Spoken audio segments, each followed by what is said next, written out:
There's already a freak out about what Ed Policy said as the incoming Packers president in his first meeting with the media.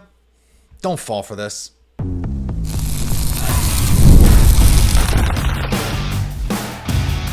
You are Locked On Packers, your daily Green Bay Packers podcast. Part of the Locked On Podcast Network, your team every day. You are Locked On Packers, part of the Locked On Podcast Network, your team every day. I'm Peter Bukowski, and I cover the Packers for The Leap, a newsletter I would love for you to subscribe to. Follow me on Twitter, Peter_Bukowski. Follow the podcast on Twitter, Locked On Packers.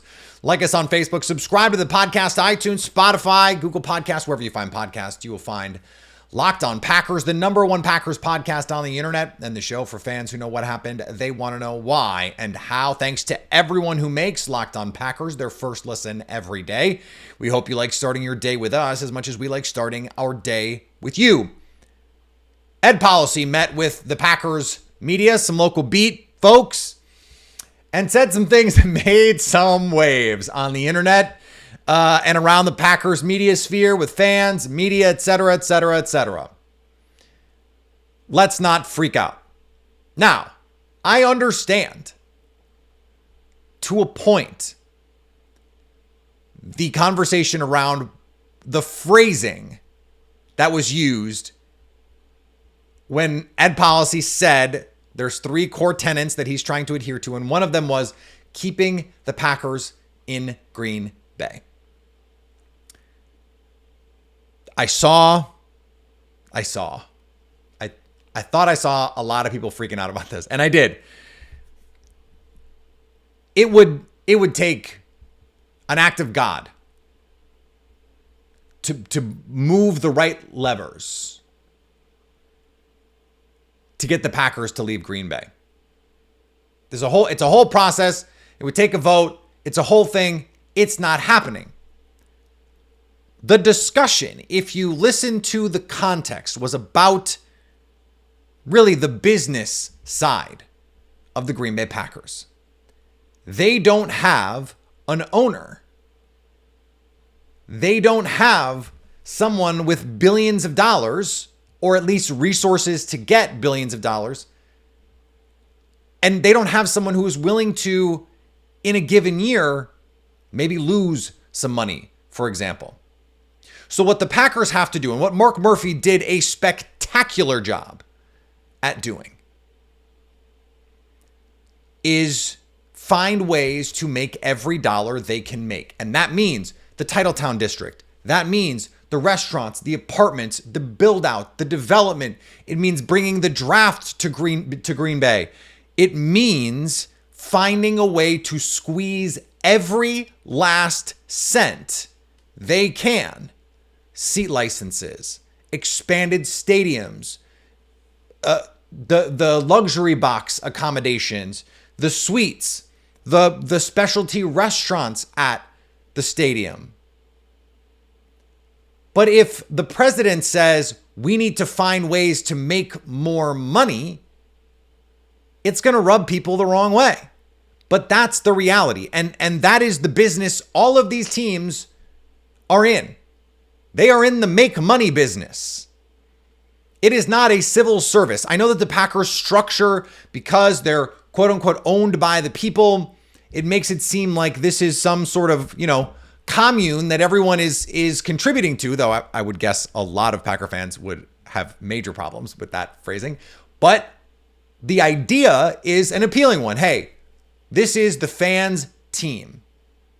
We don't have some money-grubbing owner sitting back there, Mr. Burnsing it, or, let's be honest, Jerry Jonesing it.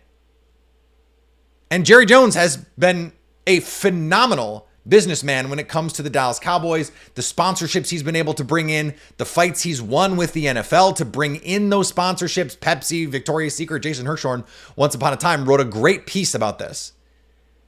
The work that Jerry Jones did to become the business that he is. Packer fans take a lot of pride in not having that kind of mustache twirling owner behind the scenes. Now, there are some fans who would like an owner to step in and go, you need to spend more, you need to do more, you need to do something different, you need to fire this coach, you need to fire this general manager. We'll get to that piece of this in a second. But the reality of Mark Murphy was he did a great job of setting this team up for success. They have hundreds of millions of dollars in reserve money so that they can continue to show the NFL the franchise is solvent in Green Bay. That is the mentality that you have to have when you are the smallest franchise in a multi-billion-dollar sport, when you are the smallest media market, and you aren't run by an owner. Like if you had an owner, you have cover. Unless your owner engages in bad behavior that the league basically forces you to sell. If you have an owner, you have cover around the league and with the league office and with the other owners because you're in the club. You're a billionaire. You're one of the guys. It's almost always guys. So you don't have to make a lot of money. You can be the one suckling at the teat of the NFL revenue share. And there are teams out there that do this. They don't spend a lot of money on staff. They don't spend a lot of money on coaches. They don't spend a lot of money on players, at least above and beyond a certain point. They don't spend a lot on the hospitality staff and the business side in an effort to save every last dollar they can save. And then they get to share in all the revenue that the league creates. They're not the ones out there taking risks. There are some owners who are like this. And remember, Mark Davis had to trade Khalil Mack because they couldn't put together the scratch to float the guaranteed money needed for his contract. Like that's how bad it can be with a billionaire owner who's not, Steve Ballmer in the NBA.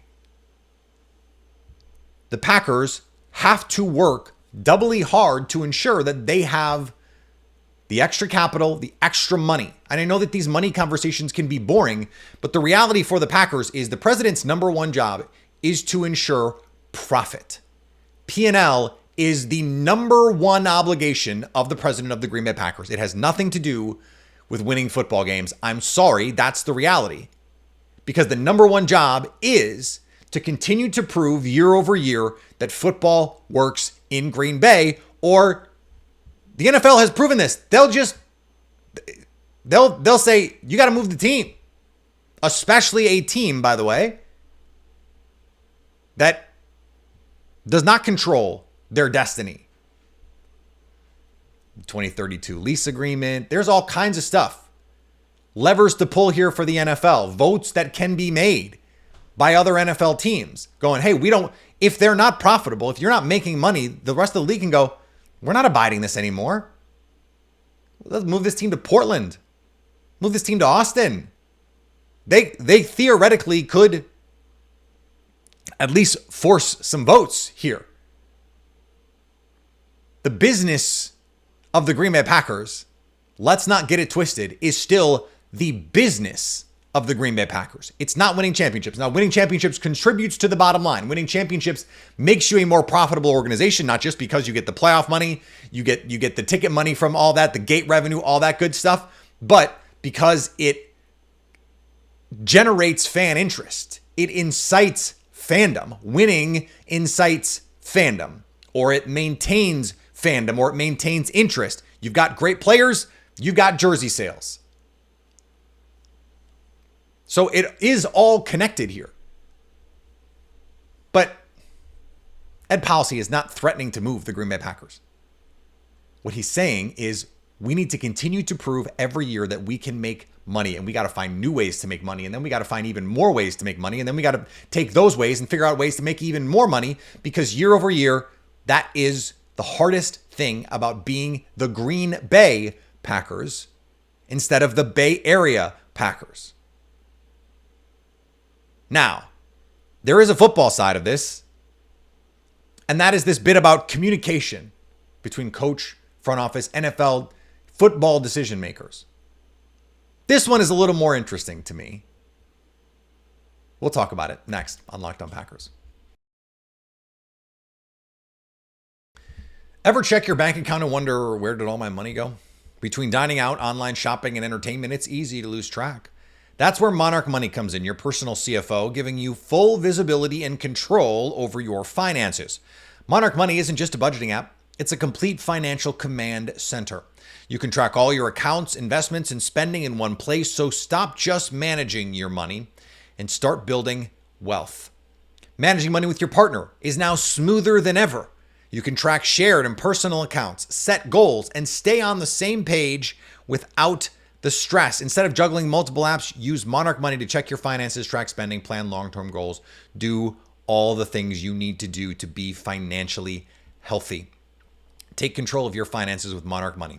Use code LOCKEDONNFL at monarchmoney.com for 50% off your first year. That's monarchmoney.com, code LOCKEDONNFL for half off your first year. So there were 2 points in this Gutekunst-LaFleur bit of the policy discussion. And that is, okay, hey, there's 2 more years on these contracts. No extension forthcoming. Is there suddenly extra pressure because of the president change? We've talked about this in the past. My position firmly on this is you are not coming into an organization that has had really almost 40 years of stability. You went from Mike Holmgren with a little interim with Ray Rhodes. It's really, you've got Holmgren, Sherman, McCarthy, and now LaFleur. These are like decade-long regimes. Stability. You're just going to come in and wreck shop because you're in charge now? Now, look, I understand this happens in corporate America all the time. But Ed Policy is the son of Carmen Policy, who was a great front office person, executive. This is just not how good franchises are run. And I think Ed Policy knows that.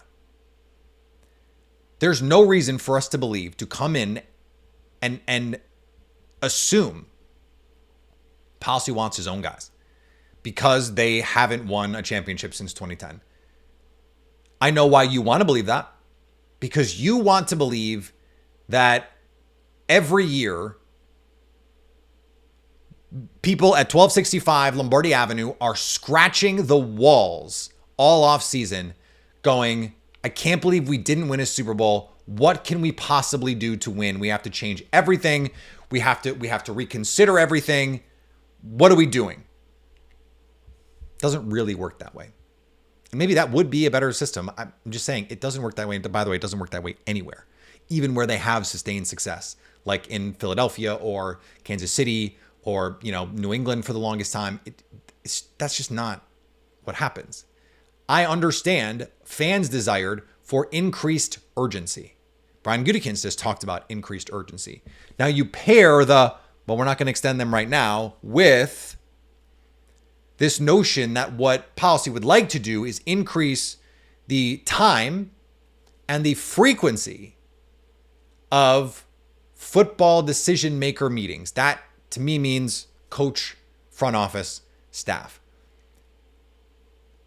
I saw some suggest that what this tells us is that there is currently a lack of communication between those two branches. But we have talked on this show over the last few years in particular, especially without Aaron Rodgers' input in all of this, that I find that Matt LaFleur and Brian Gutekunst seem to be remarkably aligned on the way that they want to build their football team.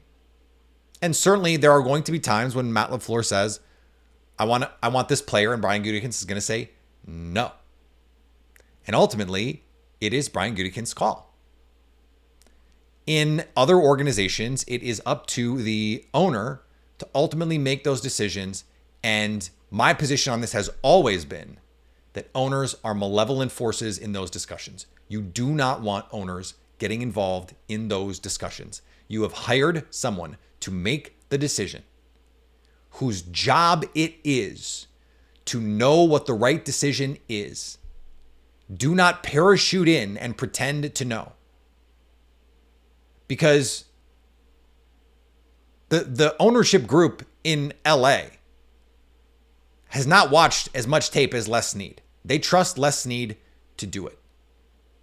Ed Policy has not watched the tape on Aaron Banks or Josh Jacobs or Xavier McKinney in free agency. Why would it make sense for him or any owner to come in and go, I don't like that? Now, it's their money. It is their right to do that. But tell me why that makes sense. What basis of knowledge do you have for making that decision? This is not, the manager of a hedge fund going to a PM and saying, hey, that idea, I don't like it. Based on XYZ market trends and information I know and the experience that I have over 30 years as a trader, that's a different thing. We're not talking about that sort of circumstance. Ed Policy is not a football evaluator. It felt different when it was Mark Murphy because he was a former player, so the stakes seemed different. But Bob Harlan was a great president because he understood what he didn't know, and he let Ron Wolf and Mike Holmgren handle the football. We have every reason to believe, we have 40 years of experience with the Green Bay Packers to believe that is how it will continue to be. That is how it makes sense to be. Suggesting there could be more communication is not proof that there was insufficient communication before, just that more communication would be better. Here's a very simple, straightforward example. I drink enough water in a given day. There are days where I don't drink enough, days where I drink plenty. I could be drinking more. Not to the point that I'm gorging myself on water, but I could be better hydrated day to day. But the amount of hydration I currently take in is fine for my level of physical activity. And especially when I am active, I stay very hydrated. But I could be doing more. That's what this is. Because it does seem like Matt LaFleur and Brian Gutekunst work well together, or at the very least, their vision for the way to build a football team overlaps. Building circles of trust, facilitating communication between tiers of a business, tiers of an organization, is a good thing. Now, doing it because you have to, because there's been issues, we don't know that there is. So it would be unfair to assume that there is. It is totally fair for someone to come in, though, and say, you know what I think would really help is if we had more opportunities for the coaching staff and the front office folks to sit down and talk. We hear from Matt LaFleur. He's I'm talking to Goody basically every day, training camp, et cetera, et cetera. And they have professional, they've got their NFL team scouts where they're constantly scouting the rest of the league. The front office has done a tremendous job finding those kinds of players. Matt LaFleur doesn't have time to do that. He's busy, watching tape of the Vikings and the Lions defenses and Jordan Love at practice. That's what he's got to be focused on. They are different jobs for a reason. And there's also a reason why we don't give coaches that job anymore, by and large, in almost any sport. Every once in a while, you'll see a coach get it in the NBA in particular. Bill Belichick had it. Bill Belichick has more rings than you. He's got more rings than your coach. So it's a different thing. And by the way, the biggest reason why he left New England is because that team got stale and his GMing hurt the talent on that roster. That was the biggest reason. So this is a non-story to me in terms of the negatives of it. I don't see the negatives of it. I don't see I want them to meet more and immediately go to, well, that means they weren't meeting nearly enough. It is possible that they were meeting a sufficient amount, but that it would be marginally impactful or just better, for everybody's mental health to meet a little bit more. So everyone feels a little bit more heard, even as a placebo. It's still Brian Gutekunst's call. I don't expect Ed Policy to actually get involved actively in the decision-making process. I have no reason to believe that's true. No reason to believe he would do that. So if everyone just feels a little bit more heard, like think about the relationships that you have. I think sometimes over communicating can be a thing for sure. But also sometimes just feeling like you were heard out can be a valuable thing. It can make you feel better about an interaction, an argument. Okay, well, at least they heard me out. That can be a useful thing. There are people who make millions of dollars teaching corporate communication precisely because too often the left hand in a business does not know what the right hand is doing. Facilitating more communication in that way is good. Unless and until we get reporting that it was bad, which, by the way, we did when it was Mike McCarthy and Ted Thompson. I'm not going to assume that's happening here because it does seem this group is so much more aligned. Now, I wanted to start with this, but then we got the ed policy stuff. I want to talk Devonte Wyatt. That's next on Locked On Packers.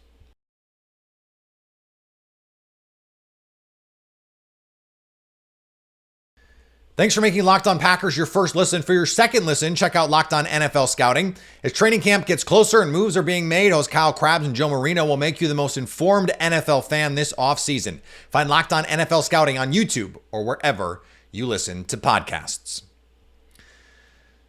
I wanted to talk about Devonte Wyatt because I went back and watched every pressure from last year.